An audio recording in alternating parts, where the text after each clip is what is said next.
Hello guys, welcome back to my channel. তো আমি চলে গেছি ইউনিভার্সিটি। আসলে আমরা টিফিন খেতে খেতে ঘুরছিলাম। আমরা চলে এসেছি এখন ক্লাসরুমে, কারণ আমরা খাওয়ার সময়টাই মানে টিফিন খাওয়ার সময়টাই খালি একসাথে হতে পারি। এই সময়টা ছাড়া আর কোনো টাইমটাই আমরা একসাথে থাকি না, কারণ আমাদের সেকশন আলাদা হয়ে গেছে। আর করা যাবে গাইস, যেটা হয়েছে মেনে নিতে হবে।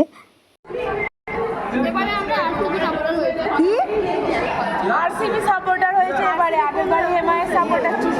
তাহলে জীবনে আরসিবি সাপোর্টার না, একবারে অধিক করছি। আর এইদিকে খেলা নাম হচ্ছে আমি, মানে আমি তো খেলা সম্পর্কে কিছু বুঝিও না, আমার দেখতেও ভালো লাগে না, সময় নষ্ট হয়। আমি সত্যি আমার খেলা একদমই ভাল লাগে না, আর আমার সাথে মেঘাও সামিল হয়েছে। আর এইদিকে এরা খেলা সম্পর্কে কিছু বলেই যাচ্ছে। 3 মাস অনাহারে থাকার পর খাবার জুটেছে মাত্র কয়েক ঘন্টা হলো, এখনো ধকল কাটিয়ে ওঠা সম্ভব হয়নি। তাই ভ্রমণ ও ক্ষুধার ক্লান্তি ভরা শরীরেই মুক্তির সন্ধানে এগিয়ে চলার চেষ্টা।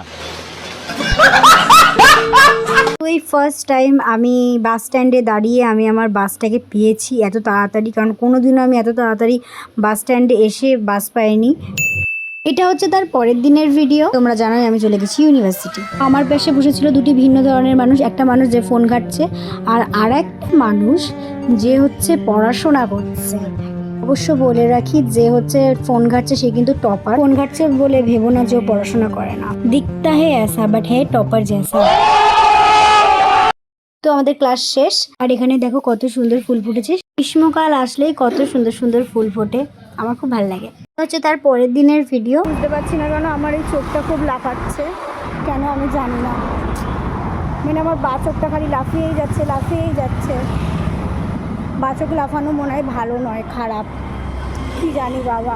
তোমরা দেখতে পাচ্ছ কিনা জানি না, কিন্তু আমার বাচকটা খুব লাফাচ্ছে বলবো। আর এসে দেখি কেউ আসেনি, আমার কোনো বন্ধু আসেনি, শুধু আমি এসেছি একা। প্রথমে আমি বুঝতে পারছিলাম না যে আমি কি আজকে হঠাৎ তাড়াতাড়ি চলে এলাম। আসলে সেদিন খুব কম স্টুডেন্ট এসেছিল, আর এইদিকে দেখি আমার গরিব বন্ধুরা চলে এসেছে।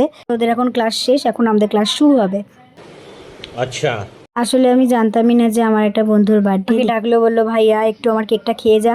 তো আমি তাই কেক খেতে এলাম। আমি ভালো ভাই, ফ্রিতে কেক খেয়ে নিলাম। আসলে এরকম বন্ধু পাওয়া অনেক কঠিন ব্যাপার। মেয়েরা অবশ্যই একটু হিংসুটে টাইপের হয়। তো কলেজ আর ইউনিভার্সিটির বন্ধুগুলো আমার খুব ভালো, ওদের মধ্যে হিংসুটে বানা নেই। ক্লাস ছিল, আমার বন্ধুরা কেউ আসেনি। আমি মানে এতটাই ভালো কবে থেকে হয়ে গেলাম যে মানে আমি রোজ আসছি ইউনিভার্সিটি। এত আমি কবে মানে সিরিয়াস হয়ে গেলাম, আমি সেটাই ভাবছি।